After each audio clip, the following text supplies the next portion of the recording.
Hello, and welcome to the North Coast Journal Preview, where we take a look at the stories being followed in the current edition of the North Coast Journal. I'm your host, Dave Frank, and I'm joined this week by Iridian Casares, staff writer, and Jennifer Famico Cahill, arts and features editor at the North Coast Journal. Welcome, guys. How you doing, Dave? Oh, doing great on this cold and rainy winter day. It's like the most blustery day I can remember. It's awful. Stop trying to pretend it's great. Yeah, we need the rain and snow, but yeah, I'll take it. Well, Iridian, thank you for joining us this week. It's been a little bit. It's great to see you again. Yeah, it's great to be here. Thank you for inviting me. Right on. Well, I think I've talked to you about a year ago now about a topic that's very similar to what is on an urgent and critical and super important for our community topic. So why don't you tell us, why don't we dive right in, and what is on the cover of this week's North Coast Journal? Yeah, so on this week's cover, it's a story on adverse childhood experiences. And for those of you who don't know, adverse childhood experiences are traumatic events and very specific situations that cause a lot of stress in children and adults. And so ACEs is how it's abbreviated, and it's kind of like a scale. So it's a scale of however many experiences you've encountered of these traumatic events. And so this is a story. So that work was started by California Surgeon General Nadine Burke-Harris. She has dedicated her career to really focusing on ACEs and how stress affects growing children and how that stress later affects them in adulthood by causing like poor health outcomes in life. And so in 2014, there was a report done by the Center for Youth Wellness. It was a company, I think, that she had worked for, and the report kind of quantified how many adverse childhood experiences each California county had, like their residents. And it found that Humboldt and Mendocino counties combined had their residents had an ACEs score of 4 or more. 75% of residents had an ACE score of 4 or more, while about 30% had 1 or more. And it was significantly higher than other counties in the state. And so when that came out, a lot of Humboldt County organizations and doctors and providers and physicians, they kind of started to pay a little bit more attention, and it kind of the study correlated with the poor health outcomes we often see in Humboldt County. And so they started working to really combat that stress and alleviate it. And they started offering different services for families in need. And so with that, the state also has created an initiative. It's called the ACEs Aware Initiative, and they have put reducing toxic stress at the forefront of their mission so that we can reduce the amount of poor health outcomes in adulthood. And so a part of that ACEs initiative was to kind of recognize which kids are more susceptible to toxic stress. And you can do that by, surveying them and asking them which experiences they've encountered. And so the best way and the most often way to do that is through a doctor's office and through your providers and through your pediatricians. So ACEs Aware has created like a program to certify doctors to do this, to ask patients what ACEs they've encountered. And so we have 2 local doctors. We have about 16, but I talked to 2 local doctors who have been surveying their patients for about a year and a half now, and they've kind of have focused their care using a very holistic approach. So they're more now about supporting these families and giving them the services and the access to things that they need. So so for example, a kid can come into the doctor's office and they will get a survey that asks them all these questions about, the ACEs that they've experienced. And some of those ACEs are very, very traumatic. So they include like sexual abuse, emotional and physical abuse, neglect. And so parents, along with their kids, have to answer these questions about what they've experienced.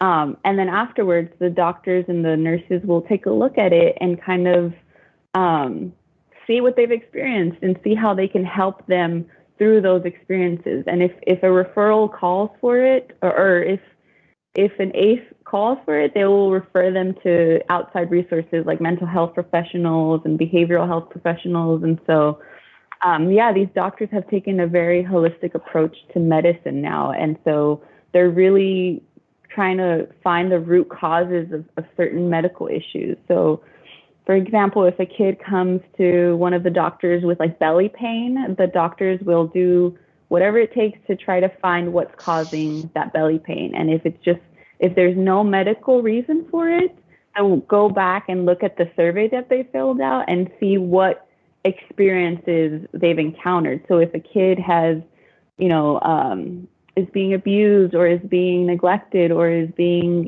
whatever, they can probably tell that that belly ache is happening because of stress. So these doctors have taken a different approach.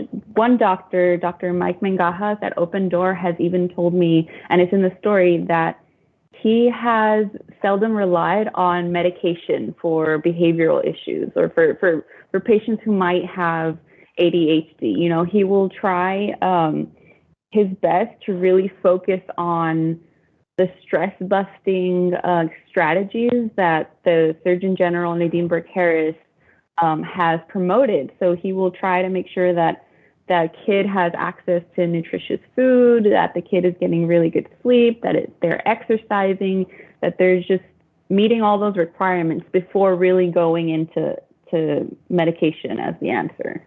So this is fantastic. I really enjoyed checking out your article. Just like the last one, there's a lot in there, and I really recommend that people, explore it for themselves. There's a data graphic that's really easy to comprehend how this, Humboldt's unfortunate prevalence of these high ACE score children in our community, how it impacts the health and well-being of adults, because as people age in the community, they become adults, and there are these parallels that are really quite striking. So one of the things that you mentioned is that these doctors are now engaging in these screening surveys, and in the article you mentioned they're called PEARLs, Pediatric ACEs and Related Life Event Screeners. And how they're using that for referrals to inform referrals. But also in the article, it talks about how this is a part of a new, doctors, just like all of us, we're learning and growing about this impact of toxic stress. But one of the areas where the doctors are learning and growing is to create a system that actually creates a safety net, of sort of a robust referral system. Can you tell us a little bit about some of these new developments that you learned about? Yeah, so part of the process of screening or surveying kids for ACEs, and an important part to know is that after that survey, you have to refer patients to the proper services that they may need, whether that be, some counseling, parent groups, sibling support groups, a food pantry. And so, so the state has also really advocated for, it's called a network of trauma-informed care. And so it's basically a system that would be able to, show where doctors can refer patients to. But one of the doctors who talked to me told me that it's really hard for them sometimes to really, navigate referrals for patients if their offices don't have referral coordinators or case managers. And so what the state and what a few of the doctors that I talked to have said is that, we really need like a technological system. Like it's technology that we need to really make referrals more streamlined. So the North Coast Network of Information, I don't know that. It's a very long acronym, NCJ. Yeah. North Coast Health Improvement and Information Network. There you go. Thank you, David. So they are creating a technology that will be able to do this for doctors and any organization that wants to be a part of it, so that doctors can really see which patients have been referred to like the food pantry or to parent classes or to play groups, and check to see whether or not they actually use the services. And it's just going to work with different organizations and really kind of follow what the state really wants, is that all around care to reducing, toxic stress in our communities.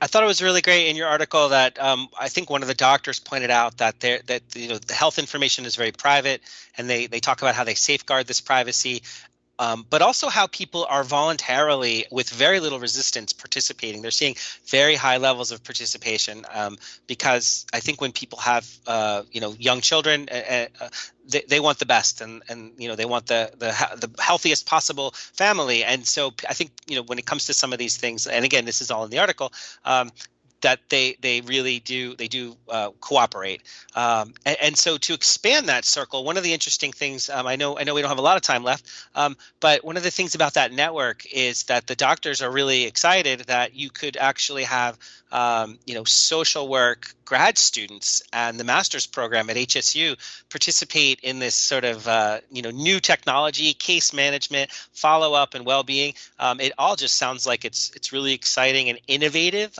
Any last thoughts about this innovation or the impact on our community, next steps, things we can expect at all?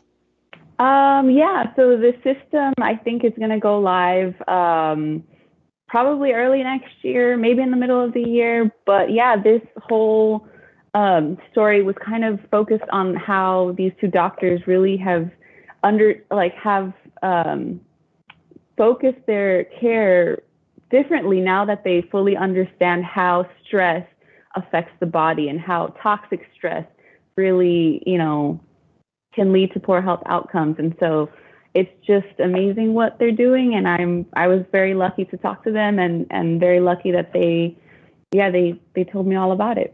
Right on, Iridian. Thank you so much for your continued work in this area. It's so critical. Everybody has a stake. We are all stakeholders in the community at every step of the way in people's lives. Healthy families, a healthy community. So thank you, and I look forward to speaking with you again about this in the future as new developments arise. Thanks, Iridian. How about you, Jen? What is going on this week in the arts and features beat? A couple of things, but first I wanted to talk about a local coffee icon. And I am speaking here about Old Town Coffee and Chocolates, which has been a coffee place even before it was Old Town Coffee and Chocolates. It used to be Humboldt Bay Coffee, a little bit before my time, but actually one of our staffers here used to work over there when it was Humboldt Bay Coffee.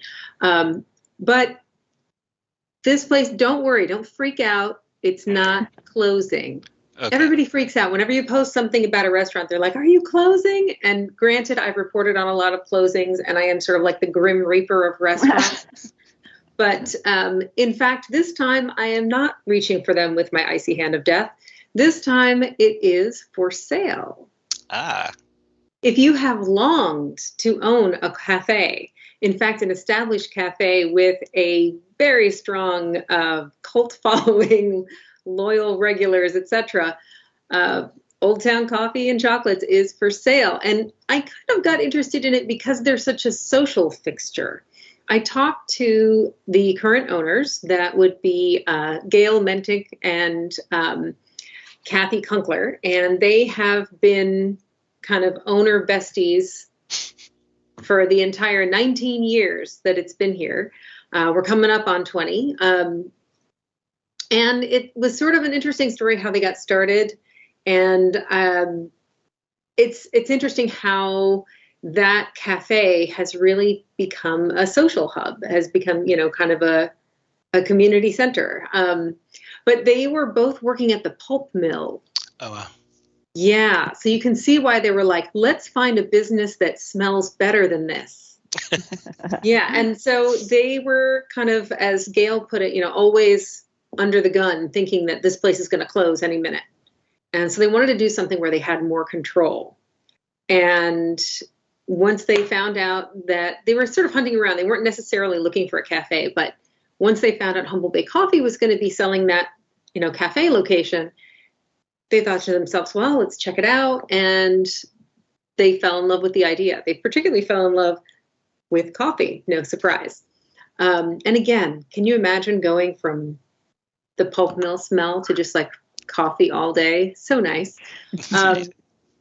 And they actually took their level of control to new heights because they started roasting their own coffee within a few years. They bought all the equipment. They bought I learned a little bit about afterburners, which is a thing you need so that the roasting particulates and whatnot, the smoke and everything from roasting doesn't, fill the streets, which is why it smells pleasantly of coffee when you walk by instead of like coffee and car fire. Okay. So yeah, they got really into that. They got really into the chocolates. They got really into all the baking and, all the stuff that they make from scratch there, and the soup and everything else. And in the low price of $360,000 for the property, or for the business rather, not the property, which is a lease, that includes all of their recipes, both for coffee drinks and all the food that they sell, including, yes, the bunny balls. If you haven't swung by Old Town around Easter time, let me tell you that the bunny balls are a thing. And I was not at all shocked to learn that they were named by Kathy's 14-year-old son at the time. All of us who are out here giggling at the bunny balls were basically 14-year-old boys.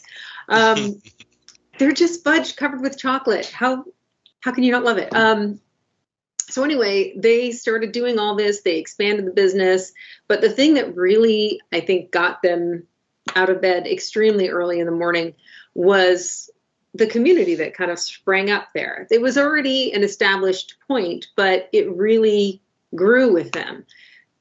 All you have to do is look at the big flyer boards where people staple things, and you'll really get a sense of how much people figure this is a gathering place. Other people will see these signs. Not as much as when we were constantly having music gigs and things around town, but still quite a bit. In fact, Gail told me about one gentleman who came in once, this is not in the story, but and wanted to put up a sign of wife wanted. And at first they were like, well, I mean, there's musicians wanted, there's someone looking for French lessons. But then they were like, if this goes bad, we don't want any part of it. We want none of that smoke. So they said, no, you can't do that. And the guy came back the next day with his own sign and protested them, stayed outside protesting the cafe for not helping him find a wife. Oh my Hope you found love, sir. Yeah. But they've had all kinds of events. She was saying that they've had kind of memorials for people, like a regular who passed away. Their friends and family came and had their memorial there. They've had a wedding there. Oh, wow. They've had, all kinds of gatherings, and those smaller gatherings are starting to come back, like a baby shower or something like that. And their customers have been responsive to masking, and, things have been coming back since, the pandemic really hit hard in Old Town and other places, of course. And they built an outdoor structure that's covered so that if it's not freezing like today, you can actually sit outside, and even if there's a little drizzle, which I did recently, you can still be outside. But they really did adapt. And one of the things that Kathy kind of got emotional telling me over the phone was that the response of community members when things were uncertain, they closed for about 8 weeks when the pandemic first hit. And she said that she was home and she got a call from Redwood Capital Bank, and it was the president of the bank calling her at home, and she was like, "Oh no, like this is not going to be good." But he actually was saying, like, I want to, he's like, I want to buy $2,000 worth of coffee cards to be used at a later date. And she was just like in tears. She was just so moved. And the same thing with, she had a regular who, came in all the time as part of the family over there. And he came in with envelopes full of $100 bills for all the staff because he knew that everybody was going through a hard time. And it wasn't so much the money in these interactions. It was really the gesture and really feeling like, they felt like they were part of a community. And sometimes that community has been weird. Along with wife poster guy. Do you remember Turkey Guy? No, I saw that. I don't remember. No, you're more of an arcade guy. I get it. So those of us who've been around Old Town for a while, Turkey Guy, you remember him, the guy who used to walk around town, sometimes with chickens, sometimes with a ginormous turkey. Oh, man. I say a ginormous turkey only because you forget how ginormous turkeys are until there's one in front of you in line. But he used to come in with his turkey. And I guess one time they had someone who needed an ambulance in the cafe. And when the EMTs came, the turkey was kind of underfoot, And a barista shouted, like, "You got to get that turkey out of here." And Turkey Guy was very hurt.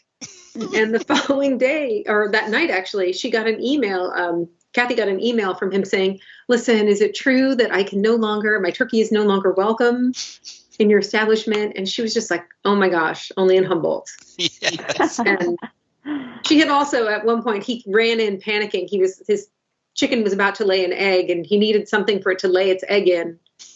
And she ran and got a box or something and brought it out to him. And he, in exchange, gave her eggs.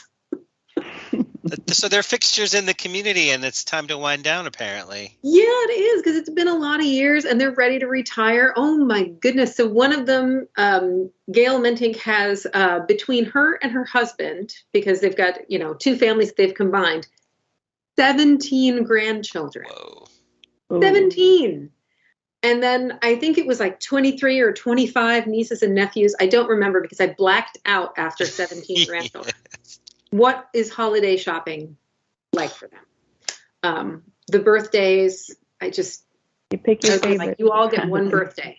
On July 21st, Grandma is going to do birthdays with you.